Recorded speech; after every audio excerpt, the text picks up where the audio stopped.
Welcome to this discussion on Ascites in broilers.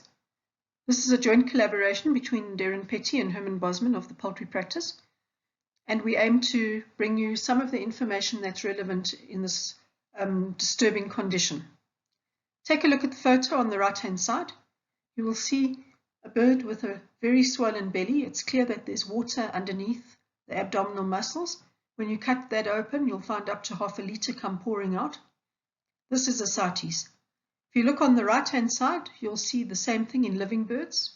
The birds are blue with open mouth breathing, and these birds will die because the heart is compromised.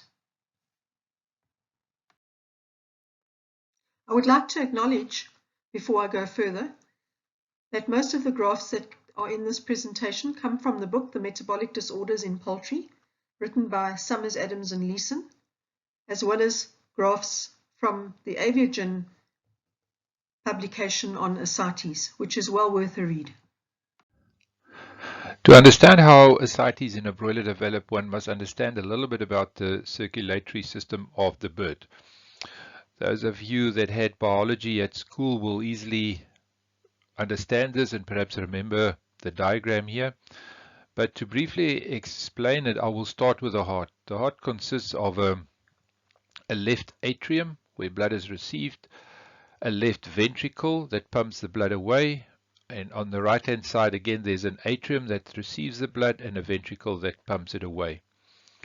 Now let's start with the left ventricle. The blood is pumped through the aorta to the tissues. The red indicates that there's oxygen in the blood. The oxygen is given off here and CO2 is taken up, and the blue represents blood with CO2 and low oxygen levels. The blood enters the right atrium, it then goes into the right ventricle, and from the right ventricle it is pumped with a pulmonary artery to the lungs. An important point about the lungs in birds in general is that it's adhered to the rib cage, so there's very little room for expansion. Now, what happens with increased oxygen demand is that the circulatory system must work harder to supply the oxygen and also to take the CO2 away.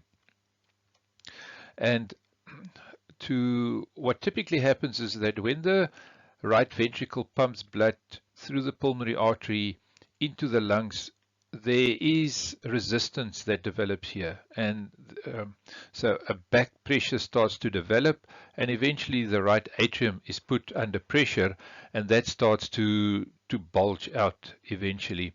There's also a back pressure on the blood into the vena cava, and because of that back pressure, serum starts to seep out of the blood vessels into the abdominal cavity, and that is what can be seen as the fluid when you open up the bird with ascites. The two pictures on the right demonstrate the development of, or the enlargement of, this right ventricle. This photograph is that of a normal heart, and you can see the one on the right. You can see the enlargement and the bulging out of the right ventricle.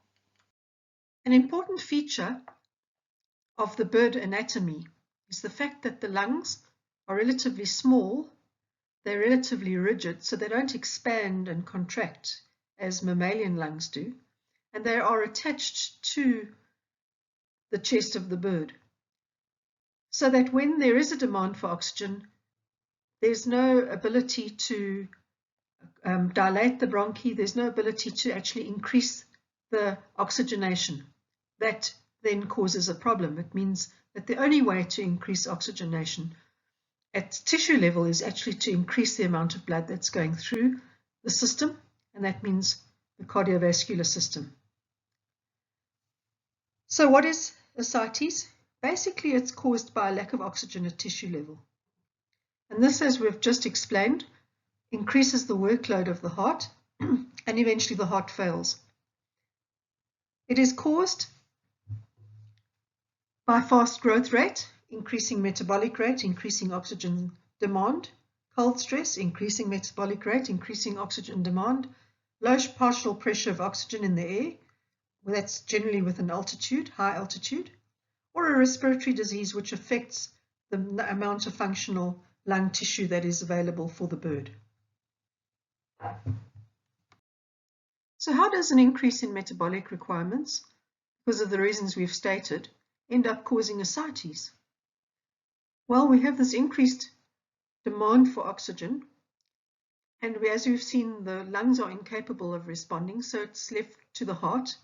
There's a stimulation of cardiac output. The heart begins to pump harder and faster, and eventually the workload becomes too much for the heart. You get an enlargement of the ventricles with partial failure of the heart.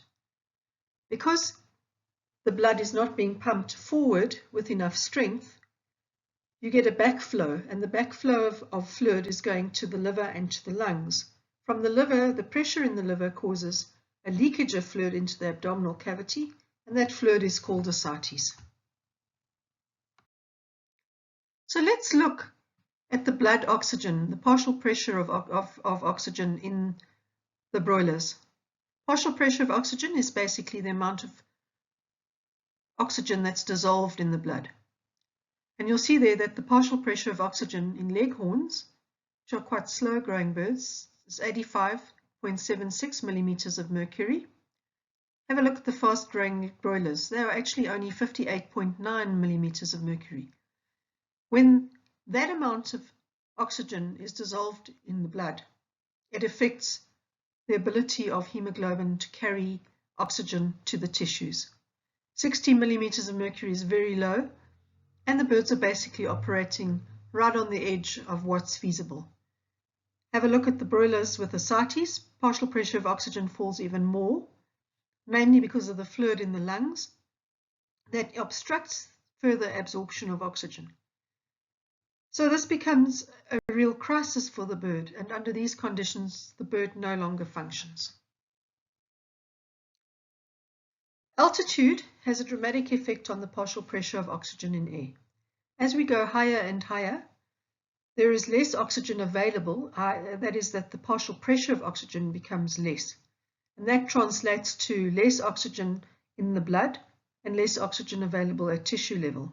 All of these things are associated with ascites. Take a look at this table comparing the pulmonary arterial pressure, that is the pressure in the lungs at sea level and at altitude. And you'll see there's a dramatic increase in the bird in the pulmonary arterial pressure, the lung arterial pressure. And this increase in pressure interferes with oxygen uptake. Take a look at the right ventricle.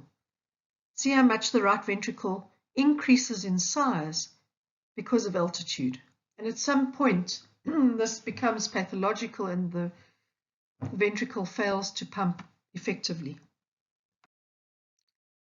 So when this problem became more and more apparent and more of an issue, the genetic companies started to select birds that had more resistance to this condition.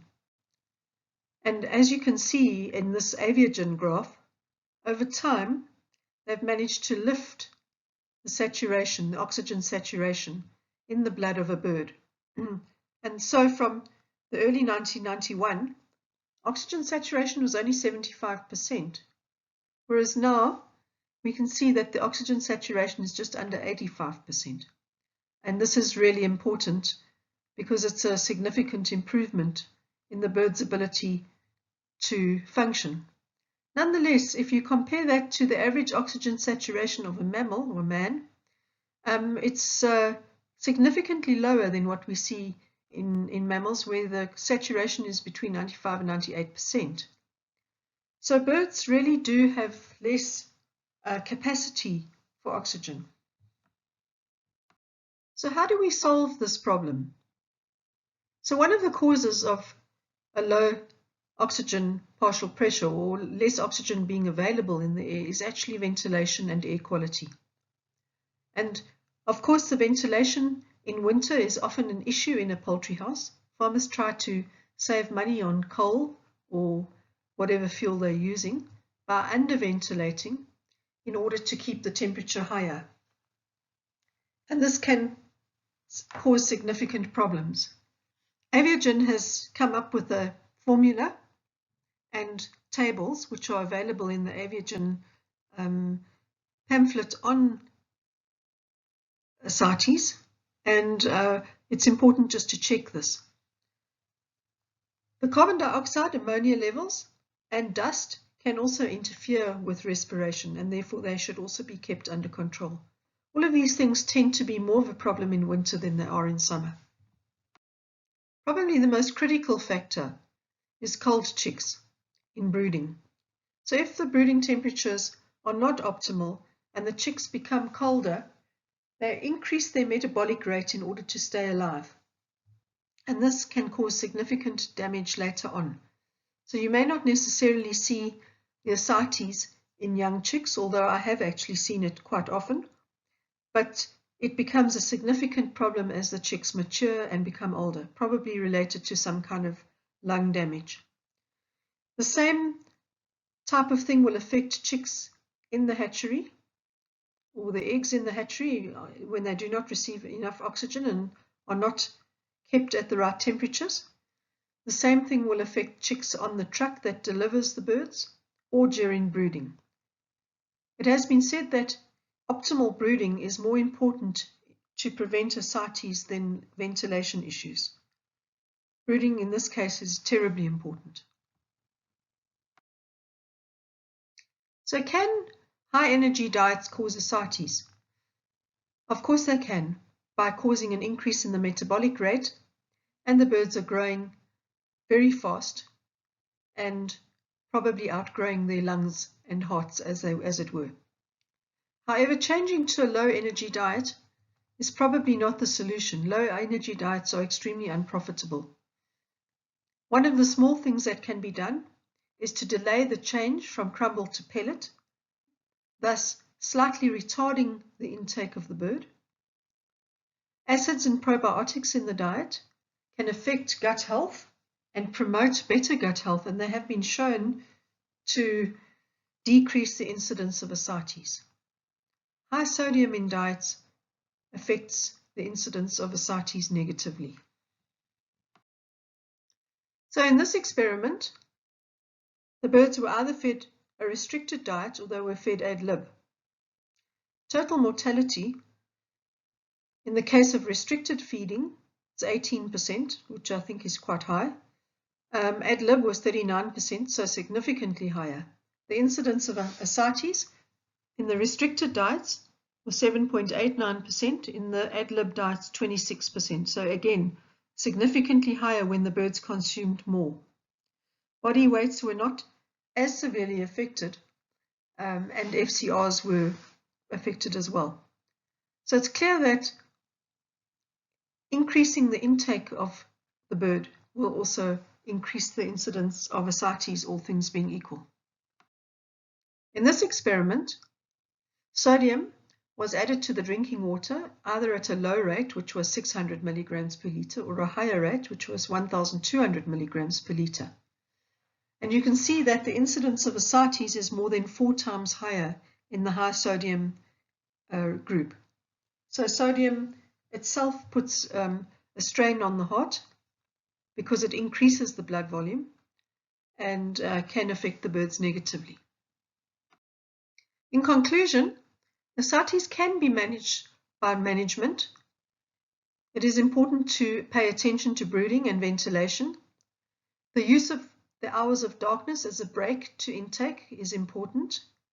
Broilers that are affected by increasing amounts of ascites should be sleeping at least 6, probably 8 hours a night without light. Infections play an important role in damaging lung tissue and causing ascites, and therefore the incidence of especially Aspergillus in young chicks needs to be kept to a minimum. And finally, feed interventions can be used if the weights of the birds are becoming too great. Mycotoxins in the diet will also affect the incidence of ascites, as does salt, as we've discussed, and high energy diets can be associated with ascites.